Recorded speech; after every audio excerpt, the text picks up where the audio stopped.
আসসালামু আলাইকুম। তো অনেক অপেক্ষার পর অলরেডি আমরা কিন্তু আমাদের মুরগির নতুন করে যে ঘর বা শেড তৈরি করব সেটার কাজ অলরেডি কিন্তু আমরা শুরু করে দিয়েছি। তো আজ কিছুদিন ধরে একটু ব্যস্ত থাকার কারণে সেরকম ভিডিও করতে পারতেছি না, যেহেতু ঘর করব সেই জন্য একটু ব্যস্ত আছি।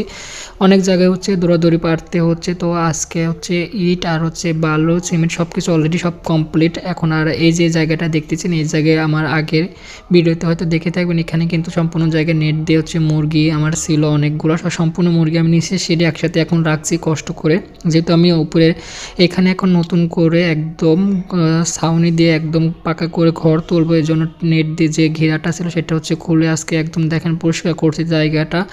তো ভিডিওতে হয়তো 1 মিনিট, কিন্তু এটা করতে কিন্তু অনেক সময় লাগছে, অনেক পরিশ্রম। তো সম্পূর্ণ কাজটা আমি নিজে করেছি, যেহেতু নিজের কাজ নিজে করলে সুন্দরভাবে গুছিয়ে করা যায়।